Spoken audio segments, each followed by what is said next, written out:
और जो हम बताए थे एक बार हम लोगों को विद्युत विद्युत, ठीक ना। जैसा कि हम लोग फिजिक्स में भी पढ़े हैं, विद्युत हम लोगों का इलेक्ट्रिशियन क्षेत्र में विद्युत का हम लोग अपने भाषा में उसको जानने की कोशिश करेंगे, है ना। विद्युत का प्रयोग कैसे किया जाता है, और जो भी हम लोग इलेक्ट्रिशियन क्षेत्र में हम लोग देख सकते हैं कि विद्युत के द्वारा ही किसी भी उपकरण को हम चला सकते हैं, और विद्युत के जरिए ही कोई भी डिवाइस के द्वारा हम जो भी लाभ लेना चाहते हैं आसानी से उसको ले सकते हैं कम समय में, ठीक है। जैसे कि मान लीजिए विद्युत कहते किसे हैं, तो विद्युत एक प्रकार से मान लीजिए तार है, क्या है, वायर, क्या है, वायर। तो इस वायर में बहने वाली धारा को ही क्या कहते हैं, विद्युत। यानी इस तार में बहने वाली धारा को क्या कहेंगे, विद्युत। जो धारा बहती है उसे विद्युत कहते हैं। विद्युत हम लोगों की दो प्रकार की होती है, और एक होता है एसी विद्युत, एसी विद्युत पहला, और दूसरा होता है डीसी विद्युत, ठीक ना। एसी विद्युत जो होती है अल्टरनेटिव करंट होती है। कौन सी करंट,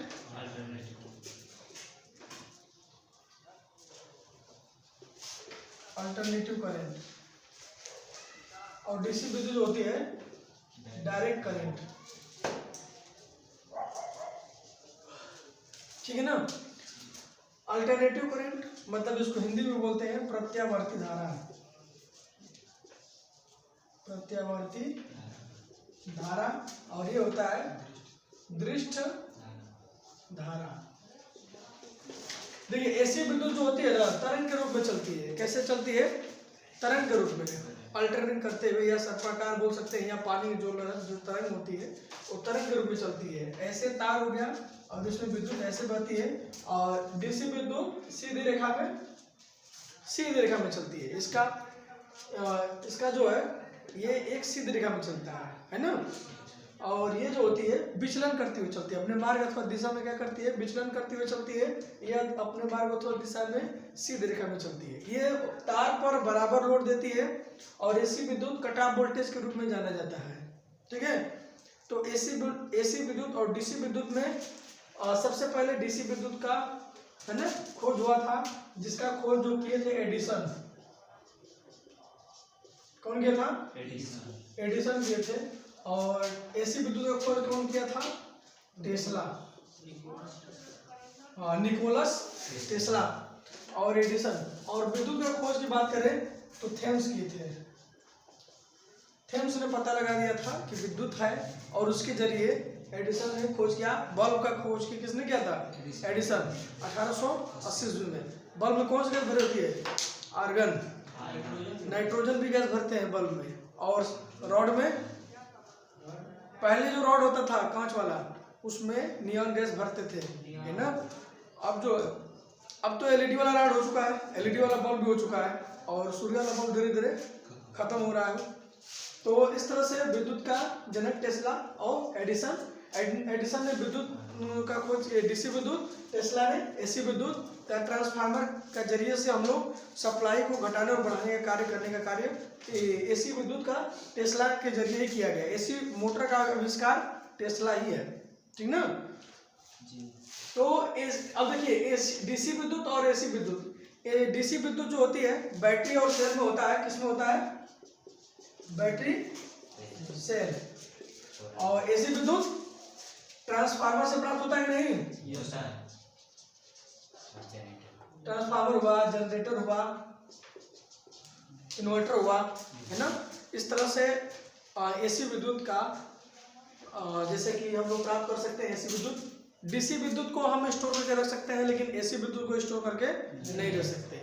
डीसी विद्युत जो होती है और बैटरी और सेल में होता है, और डीसी विद्युत के जरिए हम एसी विद्युत को प्राप्त कर सकते हैं इन्वर्टर को लगाकर, इन्वर्टर या कन्वर्टर। एसी विद्युत जो होती है, जैसे मान लीजिए हमारे पास बैटरी है, आप लोग घरों में इन्वर्टर का प्रयोग करते हैं ना। तो इन्वर्टर के प्रयोग में क्या होता है, जैसे मान लीजिए इन्वर्टर का प्रयोग में बैटरी होता है। क्या होता है, बैटरी से डायरेक्ट जो होता है अगर प्राप्त करें तो बैटरी से प्लस और माइनस या डीसी सप्लाई होती है, लेकिन वही बैटरी से हम लोग इन्वर्टर लगा देंगे। जैसे कि मान लीजिए बैटरी है, बैटरी ये 150 एएच की है, एम्पियर आवर इसको बोलते हैं। और इसका मान लीजिए क्या लग गया, इन्वर्टर। इन्वर्टर का ये सिरा प्लस हो गया और ये सिरा क्या हो गया, माइनस। पीछे सॉकेट होता है कि नहीं होता है, होता है ना। और यहाँ पर चार्ज करने के लिए एक प्लग वायर निकला होता है इस तरह से, 3 पिन टॉप 16 एम्पियर, जानते हैं ना सब लोग। इस तरह से इसमें लग गया। इसमें से 3 वायर होते हैं, कितने वायर, इसके अंदर 3 वायर होते हैं। एक होता है ग्राउंड और एक होता है फेस और एक होता है न्यूट्रल। सुन रहे हैं ना। तो मान लीजिए बैटरी क्या करती है, इधर से सप्लाई जब देगी, मान लीजिए लाइट नहीं आ रही है तो बैटरी सप्लाई देती है और इधर से इस सॉकेट से फेस भी आउट होता है और न्यूट्रल भी आउट होता है। तो लोग घरों में वायरिंग ओनली फेस क्या करते हैं, न्यूट्रल जो होता है कॉमन होता है, इस वाले न्यूट्रल से इस वाले न्यूट्रल को यहाँ पर कॉमन कर दिया जाता है, जिससे कि यहाँ से भी सप्लाई, मेन सप्लाई भी हम चाहे न्यूट्रल से ले सकते हैं, ठीक ना। ओनली घरों में फेस सप्लाई ही कनेक्शन के लिए क्या कर सकते हैं, दौड़ा सकते हैं, घरों में दे सकते हैं, ओनली फेस। सुन रहे हैं ना। तो बैटरी है कौन सप्लाई, डीसी, और यहाँ पर देख आ रहा है एसी 220 वोल्ट। घरों में जो सप्लाई आती है, घरेलू जो सप्लाई होती है वो कितनी होती है, 220 वोल्ट। कमर्शियल सप्लाई मान लीजिए जो कि 440 वोल्ट जो सप्लाई है उसमें ट्रिपल फेस होता है। जैसा कि हम बता सकते हैं हम लोगों को, जैसे मान लीजिए 440 वोल्ट सप्लाई है ना, 440 वोल्ट और 220 वोल्ट, ये दोनों सप्लाई में क्या होता है कि इसमें जो होती है 3 फेस कहा जाता है। कितना फेस, 3 फेस। इसे सिंगल फेस, ये फेस का सिंबल है, समझ रहा है ना। इसे 3 फेस, इसे सिंगल फेस, इसलिए 3 फेस को हम लोग क्या करते हैं, L1 L2 L3, जिसका RYB ये सिंबल होता है, ठीक। L1 L2 L3 RYB। और ये जो होता है इसमें ओनली L होता है, क्या होता है, L। और इसके साथ क्या मिला जाता है, न्यूट्रल। न्यूट्रल जो होता है सप्लाई को परिपथ में पूरा, सॉरी, जो हम लोग घर में मान लीजिए बल्ब जला रहे हैं तो बल्ब में फेस सप्लाई आती है और न्यूट्रल के द्वारा वापस जाती है। तो न्यूट्रल जो होता है परिपथ को पूरा करता है। यदि न्यूट्रल सप्लाई न रहे तो फेस सप्लाई आएगी लेकिन कोई डिवाइस नहीं चलेगा। जैसा कि आप बता सकते हैं,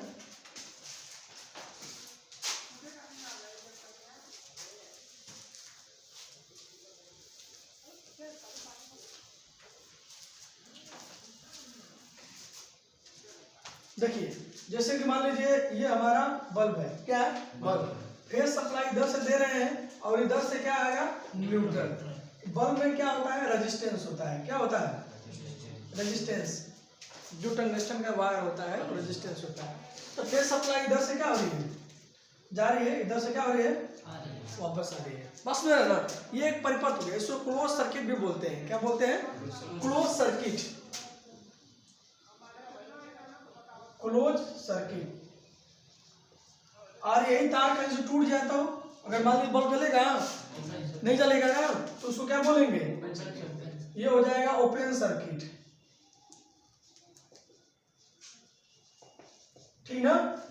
पहला क्लोज सर्किट, दूसरा ओपन सर्किट। अगर मान लीजिए अभी हमें तार टूट गया, सपोज मान लीजिए कहीं से करंट लीक हो रहा है, जैसे फैन चला रहे हैं हम लोग, फैन चलाते समय सप्लाई क्या हो रही है, लीक हो जाती है, तो उसे हम लोग बोलते हैं क्या चीज, लीकेज सर्किट। कहीं से करंट जा रही है ना, जैसे बल्ब भी जल रहा है प्लस सप्लाई जो है कहीं बॉडी में क्या हो रही है कि कोई भी छूने गया, स्पर्श हो गया, तो उससे क्या होता है, करंट आने लगती है ना, तो उसको क्या बोलते हैं, लीक सर्किट। लीक सर्किट का मतलब जैसे मान लीजिए तार है या फेस वाला या न्यूट्रल है, कहीं से तार हल्का सा कट गया है, कटने के बाद किसी मेटेलिक चीज है, क्या हो रही है, टच हो रही है, ठीक ना, जिससे कि करंट क्या हो रही है, पूरे बॉडी में फैल जा रही है, और उसको बोलते हैं लीकेज सर्किट, ठीक ना। उसे क्या बोलेंगे, लीकेज सर्किट, लीकेज सर्किट, ठीक ना। तो पहला हमने देखा क्लोज सर्किट। क्लोज सर्किट में मान लीजिए ये क्लोज सर्किट हो गया और ये हो गया लीकेज सर्किट। और ओपन सर्किट में आप लोग देख सकते हैं कि जो तार टूट जाता है मान लीजिए, उसको क्या बोलेंगे, ओपन सर्किट। और शॉर्ट सर्किट कब होता है? मान लीजिए फेस और न्यूट्रल, क्या हो? फेस और न्यूट्रल। मान लीजिए फेस है या न्यूट्रल का तार आपस में कहीं पर भी टच हो जाए, उसे क्या बोलते हैं? Short circuit. Short circuit. Short circuit कब हो गया? जब कहीं से भी फेस न्यूट्रल, मान लीजिए हम फैन चला रहे हैं या हीटर चला रहे हैं, तो उसमें क्या होता है कि हीटर का तार जो होता है कमजोर होता है। अगर कमजोर ले लिए और लोड ज्यादा है तो दोनों तार हीट होगा। जब हीट होगा तो दोनों का तार का प्लास्टिक पिघलेगा। जब पिघलेगा तो लास्ट में आपस में जब चिपक जाएगा तो चिपक एक ही बार क्या होगा? पूरा सर्किट शॉर्ट हो गया। सर्किट शॉर्ट होने का मतलब वहाँ पे एक तो स्पार्क तो हो करेगा और बगल में आसपास कोई वस्तु जला भी देगा, बस नहीं ना, उसे बोलते हैं शॉर्ट सर्किट। जैसे घरों में शॉर्ट सर्किट कब होता है? सपोज मान लीजिए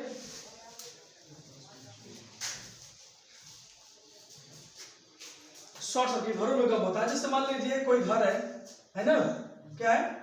कोई घर, ये मान लीजिए घर हो गया, ठीक। अब इस घर में क्या हो रहा है कि सप्लाई क्या हो रही है? यहाँ पर जा रही है। ये हम लोगों का पुल हो गया, ठीक ना। अब यहाँ सप्लाई क्या हो रही है? जा रही है, ठीक ना, ठीक। अब यहाँ से मान लीजिए सप्लाई क्या हो गया है? घर में लाया गया है, मान लीजिए फेस और न्यूट्रल। अब मान लीजिए इस घर में बहुत ऊपर हम लोग क्या कर रहे हैं? चला रहे हैं। अब जैसे पहले जो तार था हम लोगों का एल्युमिनियम का तार, मान लीजिए 2.5 mm, मान लीजिए 4 mm का है, मान लीजिए 4 mm का इसमें प्रयोग किया गया है एल्युमिनियम का तार 4 mm। अब क्या गया, इस घर में बढ़ाते गए। पहले हीटर नहीं चला रहे थे, ओनली टीवी, पंखा, कूलर जो भी है बल्ब जल रहा था। अब जो इस घर में हम लोग क्या चलाने लगे? हीटर भी चलाने लगे, मोटर भी चलाने लगे। तो अब इस तार पर क्या होगा? लोड पड़ेगा। तार पर क्या पड़ेगा? लोड। हम जितना चाहे उतना नहीं चला सकते ना, तार की कैपेसिटी होना चाहिए कि नहीं होना चाहिए। अब इस तार पर लोड पड़ने लगा। लोड जब पड़ेगा तो हम देख सकते हैं कि ये तार धीरे धीरे, मान लीजिए केबल तार होता है तो आपस में चिपके होते हैं, नहीं चिपके होते? तो इसका और ये तार एक ब्लैक केबल में आते हैं ना दो, तो ये दोनों जब ज्यादा लोड पड़ेगा तो हीट होता है। क्या होता है? हीट होता है। जब हीट होता है तो दोनों तार आपस में टच करते हैं तो वहां पर जो तार होता है जल कर शॉर्ट होकर पिघल कर गिर जाता है। होता है नहीं? ऐसा होता है। तो इस तरह से आप कभी भी अपने घर में कोई भी उपकरण लगा रहे हो तो तार की जो मोटाई है उसको ध्यान देकर ही किसी उपकरण को लगाएंगे, बढ़ाएंगे। अब ये नहीं कि तार की क्षमता है इतना, मान लीजिए तार की क्षमता है 6 एम्पियर लोड लेने का, आप लोग लगा दीजिए 10 एम्पियर लोड का कोई उपकरण, तो ये ज्यादा बनाएगा तो तार पिघल जाएगा, नहीं पिघल जाएगा? पिघल जाएगा ना। तो इसलिए आप लोग इसके सुरक्षा के लिए सर्किट ब्रेकर लिया जाता है। सर्किट ब्रेकर में क्या हो सकता है? फ्यूज। क्या हो सकता है? फ्यूज, और उसके बाद एमसीबी। सुरक्षा के लिए फ्यूज और एमसीबी का प्रयोग करते हैं। ये सर्किट ब्रेकर है। ये ऑटोमेटिक क्या कर देते हैं, कोई भी साथ ज्यादा लोड हो गया, ओवरलोड हो गया या शॉर्ट सर्किट होने वाला होता है तो उसमें फ्यूज का तार गल जाता है या एमसीबी क्या होती है? ट्रिप कर जाती है। और एक बात और है, अगर मान लीजिए छोटे बच्चे आप लोगों के घर में हैं तो घर के में छोटे बच्चे हैं, अगर कहीं गलती से भी बिजली टच कर रहे हैं हाथ से तो लगेगी तो प्रॉब्लम है, या तो चोट पहुंचा सकती है या तो जान भी ले सकती है। इस चीज से बचने के लिए हम लोग मानव सुरक्षा के लिए क्या लगाते हैं? RCCB। एमसीबी की तरह मतलब देखने में ऐसे लगेगा, लेकिन ये RCCB जो होता है थोड़ा महंगा मिलता है।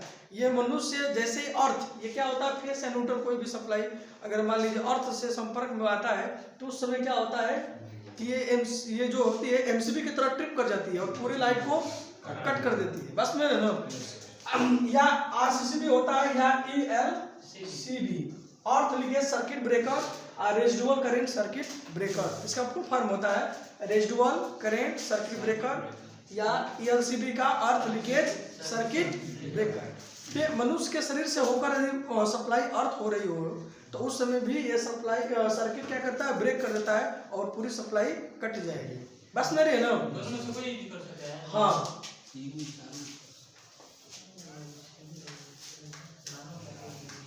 ठीक है। जैसा कि मान लीजिए हम लोग देखिए, अब हमको यह पता होना चाहिए जो विद्युत है विद्युत एसी और डीसी, या जैसे कि एसी और विद्युत, एसी विद्युत और डीसी विद्युत, अब ये किसमें प्रवाहित होते हैं? तो प्रवाहित होने का चालक मतलब ये किसमें प्रवाहित हो सकते हैं और किसमें नहीं हो सकते हैं और किसमें अर्ध मात्रा में प्रवाहित होते हैं। तो पहला है हम लोगों का सुचालक, सुचालक यानी जिसमें प्रवाहित हो जाएगा, जिसमें क्या हो, हाँ, जिसमें धारा प्रवाह हो जाए सुचालक होगा। क्या होगा? सुचालक होगा। और जिसमें ना हो उसे क्या बोलते हैं? और जिसमें अर्ध मात्रा में यानी रेजिस्टेंस बने, है ना, अर्ध मात्रा में जाए उसे क्या बोलेंगे?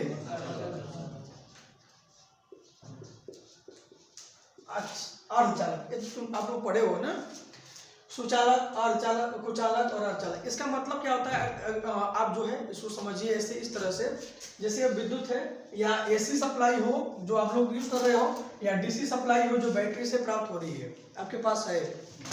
तो आप बताओ कि मान लीजिए एसी सप्लाई, मान लीजिए हमारे पास फेस है और न्यूट्रल का तार है, हमारे पास यही ना होता है, दो तार, और फेस वाला तार, न्यूट्रल। अगर मान लीजिए फेस, हम जैसे मान लीजिए यहाँ पे कोई पदार्थ है, अब इस पदार्थ में फेस देंगे तो करंट यहाँ पर हम लोग को मिलेगा कि नहीं मिलेगा? यदि फेस सप्लाई यहाँ पे दे दिया, करंट यहाँ तक हमारा इस पदार्थ में क्या हो रहा है, करंट जो हो रही है प्रवाहित क्या हो रही है, हो जा रही है, तो वो सुचालक होगा। और जिस पदार्थ में करंट मान लीजिए नहीं प्रवाहित होगी तो वह कुचालक होगा। जैसे कि मान लीजिए लोहा हुआ, सुचालक पदार्थ में लोहा, चांदी, जैसे लोहा, एल्यूमिनियम, कॉपर और चांदी। देखिए ये वाले जो हम लोगों का एक प्रकार का चार जो हम लोगों के धातु दिख रहे हैं ना, और चार धातु में ये मान लीजिए सब सुचालक है। क्या है? सुचालक। तो सबसे, अगर इसमें पूछ दिया जाता है कि सबसे अच्छा सुचालक पदार्थ कौन सा है, तो सबसे अच्छा सुचालक पदार्थ चांदी है। दूसरे, ये पहले नंबर पर आती है, दूसरे नंबर पर कॉपर, तीसरे नंबर पर और चौथे नंबर पर लोहा। मतलब जो चांदी है, चांदी का वायर अगर होगा तो जो सप्लाई उसमें बहेगी वह एक बिना कोई रुकावट के, बिना रेजिस्टेंस के सप्लाई एकदम, मतलब जितना देंगे उतना ही आगे की ओर प्रभावित होगी। और चांदी वायर जो होता है इसकी क्षमता भी क्या होती है, मजबूत होती है, अधिक से अधिक लोड को सहने में समर्थ होती है, ठीक ना। तो चांदी वायर में किसी प्रकार कोई रेजिस्टेंस नहीं होता है, और यह जो होता है विद्युत का सबसे अच्छा सुचालक पदार्थ माना गया है। उसे तो सोना भी माना गया, लेकिन सोना ज्यादा क्या है, महंगा है। उसके बाद नंबर आता है कापर या तांबा, इसको क्या बोलते हैं, कापर या तांबा। तो उसके बाद नंबर आता है कापर का। अब घरों में जैसे जो तार यूज करते हैं, आर्केलाइट का, एंकर का, हावेल्स का, इस कंपनी के ये सब नाम है, लेकिन सब वायर कापर के होंगे। कापर के मान लीजिए अगर अच्छा पदार्थ है कापर का, सबसे मतलब बेस्ट जो होता है, अगर वो मान लीजिए तो उसकी क्षमता भी चांदी से सेकेंड नंबर पर इसका नंबर आता है। तो विद्युत का दूसरा सबसे अच्छा चालक पदार्थ कौन सा है, कापर। उसके बाद नंबर आता है एल्युमिनियम, तीसरा में, चौथा में लोहा। जैसे कि लोहा वाला जो तार है उसमें चाहेंगे ना कि हम ज्यादा लोड देकर या अधिक दूर तक इसको सप्लाई ले जाएंगे, तो अधिक से अधिक उसमें सप्लाई रास्ते में ही क्या होगा, मतलब जैसे 90 अधिकतर जो लेंथ आते हैं 90 मीटर का आता है। आप लोग वायर का बर्तन जब खरीदोगे ना तो 90 मीटर का लेंथ देते हैं अधिकतर, ठीक ना, एक लेंथ। तो उसके अनुसार बनाया जाता है कंपनी का। 100 मीटर क्यों नहीं देते हैं, बस में ना 90 मीटर का लेंथ देते हैं, क्योंकि इस वायर जो होता है उसकी एक लेंथ 90 मीटर तक जो भी विद्युत हम देंगे वो क्या होगी, बिना हीट हुए, बिना उस पर लोड पड़े, वो क्या होगी, विद्युत को ट्रांसमिशन कर सकती है, भेज सकती है, ठीक है ना। अधिक दूरी होने पर तार कमजोर रहेगा तो जो तार होती है वो तार पर लोड पड़ने लगेगा, उसमें ही रेजिस्टेंस बनने लगता है, और सप्लाई ज्यादा दूर हो जाने पर बहुत धीरे धीरे कम होने लगती है, ठीक है ना। लोड देने पर और ज्यादा बीच में ही तार क्या होता है, हीट होने लगता है। 100 मीटर क्यों नहीं देते हैं? तो इसका एक दूरी मानक है। तो इस तरह से क्या हो गया, लोहा के तार जैसे हम ले लेंगे ना, तो लोहा के तार में बता दिया ना रेजिस्टेंस बनता है। फिर उसके बाद एल्युमिनियम में थोड़ा सा कम होता है, कॉपर में थोड़ा सा और कम होता है, चांदी में एकदम नहीं होता, 99% एकदम ये विद्युत का रोधक नहीं है, ठीक ना। तो इस तरह से देख सकते हैं। और कुचालक में देखिए, अब मान लीजिए कुचालक हो गया, कुचालक में लकड़ी हो गया, लकड़ी, कांच, फाइबर, रबर, कागज, प्लास्टिक। मान लीजिए इस तरह से ये सब क्या है, कुचालक। तो हमको नहीं पता है कौन सुचालक है कौन कुचालक है, फिर भी उसमें सप्लाई दीजिए, टेस्ट करिए। यहाँ पर लकड़ी में देंगे सप्लाई, तो मान लीजिए लकड़ी का टुकड़ा हुआ है, ये लकड़ी का टुकड़ा है, मान लीजिए आप फिर सप्लाई देंगे तो इधर धारा प्रवाहित होगा, नहीं होगा।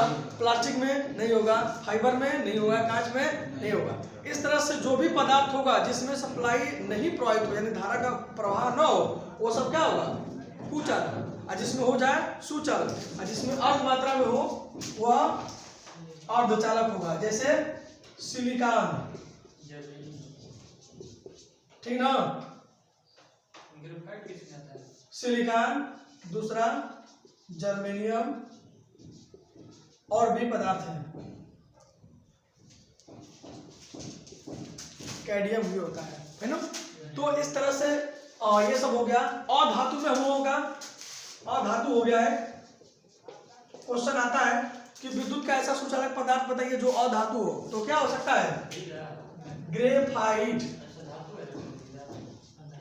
ग्रेफाइट ये जो है अधातु है, जो कि अब लोग पढ़े हो, मतलब 8वीं क्लास 9वीं क्लास 5वीं क्लास, कि ग्रेफाइट जो होता है ये पेंसिलों में पाया जाता है, या फिर बैटरी, जो बैटरी होता है उस बैटरी में काला वाला जो होता है तो ग्रेफाइट होता है। उसमें भी विद्युत प्राप्त हो सकती है, जा सकती है, लेकिन ग्रेफाइट का तार नहीं बनाया जा सकता। बना सकता है? नहीं, धातु का ही तार बना सकता है, और धातु का तार नहीं बना तो टुकड़े टुकड़े में फट जाएगी। अधिक बोलेगा तो ग्रेफाइट का तार बना के लंबे यार खींचो तो बीच में क्या होगी, टूट जाएगी। वो सीधा रहेगी छड़ की तरह, जैसे ही लोड पड़ा खड़ से टूट गया, बस नहीं ना। अब ये क्या होता है, ये सब फ्लेक्सिबल है, लोहा, एल्युमिनियम, कॉपर, चांदी, ये सब क्या है, फ्लेक्सिबल है। जैसे मोड़ेंगे उस तरह से क्या होगा, मुड़ जाएगा। और कहीं भी खींच कर इसको क्या कर सकते हैं, ले सकते हैं। तो हम घरों में जो वायरिंग करते हैं, घरों में वायरिंग करते समय घर के बाहर, जैसे मान लीजिए अभी बनाए थे ना हम लोग, घर के जो बाहर था वो कौन सा वायर प्रयोग होता है, एल्युमिनियम का।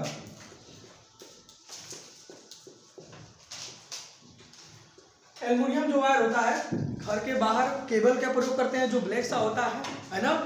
और जो कॉपर वाला जो वायर होता है वो घर के अंदर, उसमें है ना। घर में जो वायरिंग होती है वो पैरेलल सर्किट में होती है, सीरीज सर्किट और पैरेलल सर्किट भी होता है, और एक होती है कंपाउंड सर्किट, ठीक है ना। जिससे मान लीजिए सीरीज सर्किट और दूसरा मान लीजिए पैरेलल सर्किट, कनेक्शन होता है, ये सर्किट होता है। और देखिए सीरीज सर्किट, पैरेलल सर्किट, और तीसरा होता है कंपाउंड सर्किट,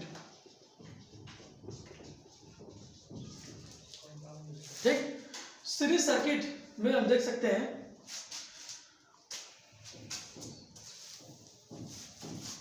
जैसे कि सीरीज में क्या होता है, जैसे कि ये जो बल्ब हुआ, ये क्या हो गया, बल्ब, ये क्या हो गया, बल्ब, और ये क्या हो गया, बल्ब।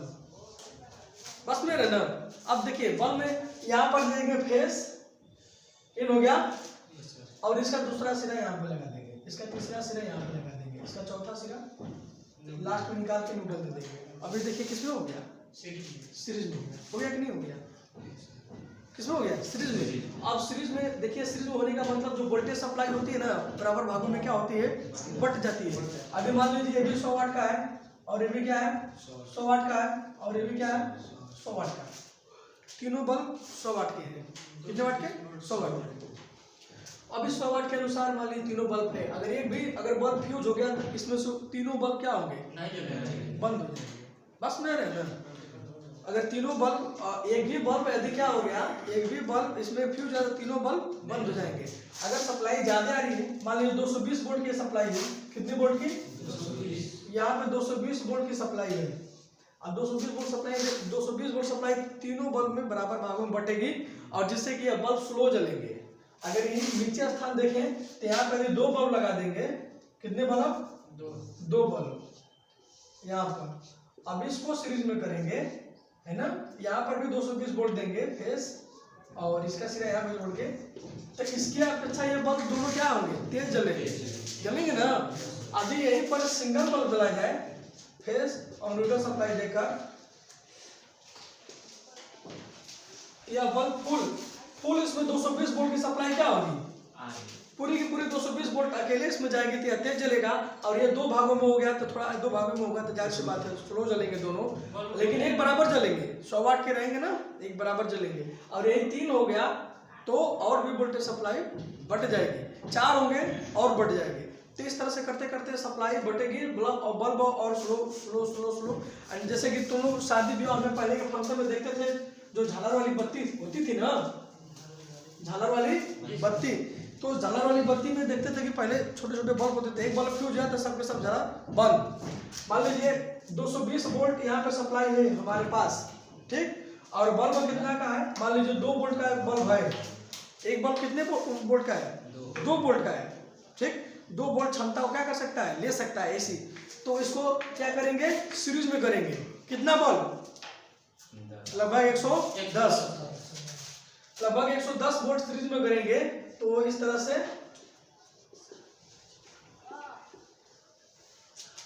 ठीक ना, ऐसे ऐसे करते करते क्या होगा, सीरीज में हो जाएगा। मान लीजिए तब जोड़ेंगे तो 220 वोल्ट क्या होगा, सब में बराबर भागों में बढ़ जाएगा और सब बल्ब क्या होगा, जलेंगे। अगर 2 वोल्ट के बल्ब को अगर 220 वोल्ट में लगाएंगे तो क्या होगा, कहानी खत्म हो जाएगी ना। तो इस तरह से लगाना मत दोनों। जैसे कि अब इसी तरह से अब जो झालर वाला प्रयोग होता है जो बल्ब, तो लोग पहले ऐसे ही बनाते थे। और जैसे कि मान लीजिए कंपाउंड सर्किट में क्या हो गया, कंपाउंड पैरेलल में क्या होता है, पैरेलल में ये होता है कि ये जो बल्ब है इसको फेस और न्यूट्रल दे दिया जाए, ये पैरेलल में हो जाएगा। जैसे कि मान लीजिए 4 बल्ब है, इस चारों बल्ब को क्या करना है, ये बल्ब है 3 बल्ब है, मान लीजिए 3 बल्ब को पैरेलल में जोड़ना है, फेस फेस फेस। न्यूट्रल दे देंगे, neutral neutral and neutral, face neutral face. सब में फेस न्यूट्रल गया कि नहीं गया, देखिए गया है ना। तो ये 220 वोल्ट की सप्लाई सब में डायरेक्ट फेस न्यूट्रल जा रही है, तो वो पैरेलल सर्किट हो जाएगा, ठीक है ना। अब इसमें एक बल्ब जल भी गया, मान लीजिए फ्यूज भी हो गया, तब ये दोनों बल्ब क्या हो गए, जलेंगे। कंफर्म है ना। हाँ, तो इस तरह से ये सिस्टम हो जाता है। मान लीजिए अब ये पैरेलल सर्किट और सीरीज सर्किट को मिलाकर ही क्या बनता है, कंपाउंड सर्किट। पैरेलल सर्किट और सीरीज सर्किट दोनों जहाँ पर है वहाँ पर क्या बनता है, कंपाउंड सर्किट, ठीक है ना। इन दोनों के मिलन से कंपाउंड सर्किट बनता है। अब देखिए अब बात कर देते हैं ट्रांसफार्मर की। किसकी,